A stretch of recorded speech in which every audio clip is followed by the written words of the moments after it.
tidak pernah lepas dari sebuah hal yang mengharuskannya bertindak dan mengambil keputusan, termasuk bila tindakan tersebut adalah sebuah tindakan yang terkesan konyol bagi sebagian besar orang. Namun beberapa orang berikut ini justru tetap melakukan tindakan-tindakan tersebut yang ternyata justru berujung pada kematian. Dan malam ini On The Spot telah merangkumnya dalam 7 tindakan konyol berujung kematian.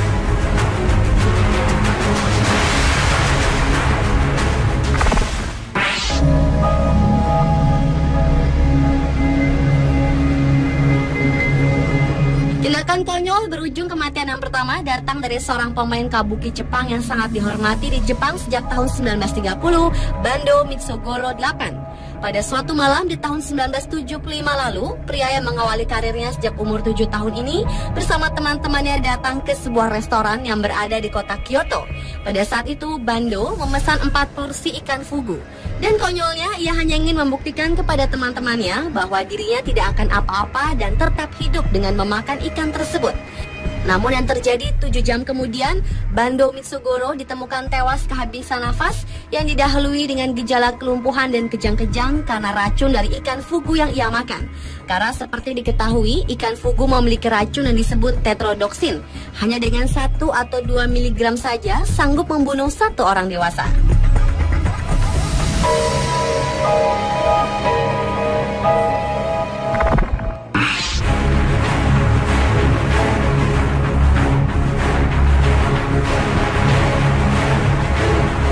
Berlanjut ke tindakan konyol yang dilakukan oleh Franz Reichel. Pria yang berprofesi sebagai penjahit ini menciptakan sebuah mantel aneh atau disebut parasut hibrid. Kostum yang ia buat diklaim Franz dapat menerbangkan pemakainya ke darat ataupun ke udara.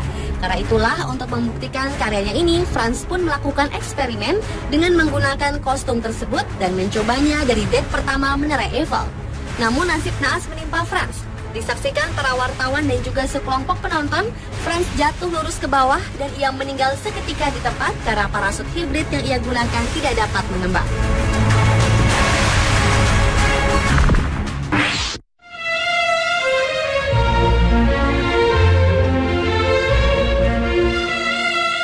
Berikutnya adalah seorang penari dari Amerika Serikat bernama Isadora Duncan. Wanita yang lahir di San Francisco pada 27 Mei 1877 ini dianggap sebagai ibu tari modern.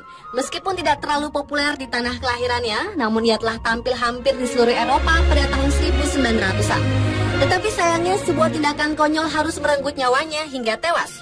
Wanita yang pernah menulis sebuah autobiografi berjudul Mavi ini tewas hanya karena selendang. Pada bulan September tahun 1927 saat ia sedang mengendarai mobil dengan kecepatan yang sangat tinggi dan dengan posisi jendela yang terbuka lebar, Isadora yang saat itu mengenakan selendang berukuran cukup besar yang tentu saja dapat menghalangi pandangannya terbang tertiup angin hingga sampai ke ban mobilnya, yang akhirnya mengakibatkan ia tercekik seketika dari jendela mobil dan tewas di tempat.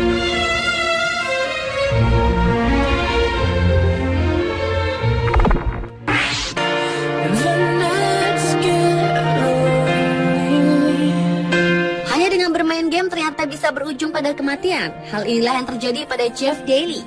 Jeff adalah seorang maniak game arcade berserk atau yang dikenal dengan sebutan dingdong pada era tahun 1980-an. Jeff yang berlomba bersama sahabatnya Peter berhasil mencapai skor tertinggi yaitu 16.660. Namun setelah berhasil mendapatkan skor tertinggi tersebut, nasib naas justru menimpa remaja berusia 19 tahun ini. Jeff ditemukan meninggal karena serangan jantung. Hal ini diakibatkan karena faktor kelelahan bermain game terlalu lama sehingga tubuh menjadi lelah. 2 tahun setelah kematian Jeff, Peter pun mencoba game yang sama dan berhasil meraih skor lebih tinggi dari Jeff. Namun naasnya, Peter pun terkena serangan jantung seperti Jeff dan ia pun meninggal dunia. Seperti mengulang tragedi yang sama, kasus serupa juga pernah terjadi di tahun 2005. Seorang pemuda asal Korea Selatan, Lee Seung-sok, pingsan kelelahan dan tewas seketika setelah bermain game StarCraft selama 50 jam penuh tanpa henti.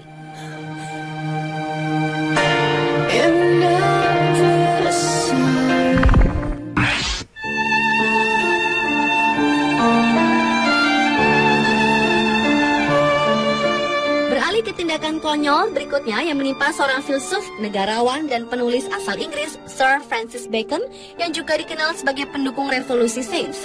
Karya-karyanya membangun dan mempopulerkan metodologi induksi untuk penelitian ilmiah, seringkali disebut metode Baconian atau disebut juga metode ilmiah, di mana para ilmuwan seperti ini seringkali melakukan eksperimennya sendiri. Hingga pada suatu ketika Bacon di abad ke-17 melakukan sebuah eksperimen untuk melihat apakah salju dapat mengawetkan sebuah daging.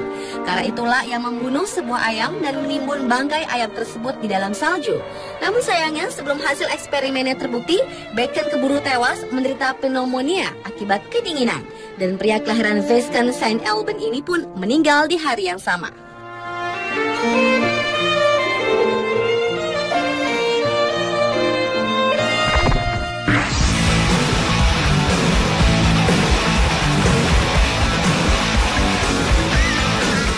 Berkeinginan untuk hidup di alam bebas dan jauh dari peradaban adalah salah satu tujuan hidup dari Christopher McCandless. Pria yang lahir di California ini adalah seorang pria yang pintar. Ini dibuktikan dengan beasiswa yang didapatnya hingga puluhan ribu dolar. Namun entah apa yang membuat dirinya mengambil sebuah tindakan konyol. Chris memutuskan untuk menjauhi dunianya, meninggalkan pendidikan, teman-teman, bahkan keluarganya sendiri. Ia lebih memilih jauh dari peradaban, hidup di alam bebas tanpa bantuan siapapun. Karena tidak memiliki pengalaman sama sekali dan minimnya peralatan yang dibawa saat hidup di alam bebas, lambat laun membuat dirinya mulai terdesak dan kelaparan. Setelah hampir 4 bulan bertahan hidup hanya dengan memakan biji-bijian dari tumbuhan, Chris pun akhirnya tewas mengenaskan karena kelaparan. Dan yang lebih tragisnya, mayatnya sendiri baru ditemukan 2 minggu kemudian dalam sebuah kantung tidur oleh 2 orang pemburu.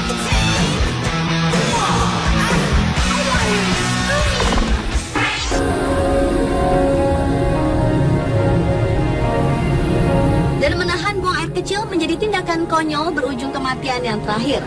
Pada sebuah jamuan makan besar di tahun 1601, seorang ahli astronomi bernama Tycho Brahe harus menahan keinginannya membuang air kecil karena pada masa itu, pergi saat perjamuan makan malam adalah hal yang sangat tidak sopan.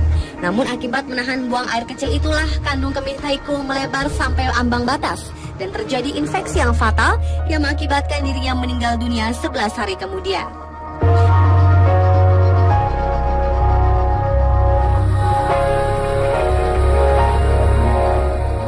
Serupa juga dialami oleh wanita asal Amerika Jennifer String. Pada tahun 2007 lalu, sebuah stasiun radio di California mengadakan sebuah kontes bertema Hold Your Wee for a Wee, di mana para pesertanya diharuskan menahan untuk buang air kecil setelah minum beberapa botol air, dengan hadiah yang dijanjikan adalah sebuah Nintendo Wii yang sangat populer pada waktu itu. Kontes ini sangat menarik perhatian Jennifer dan ia pun mengikutinya dan berharap bisa memenangkan hadiah utama untuk diberikan kepada anaknya. Namun yang terjadi, Jennifer bukannya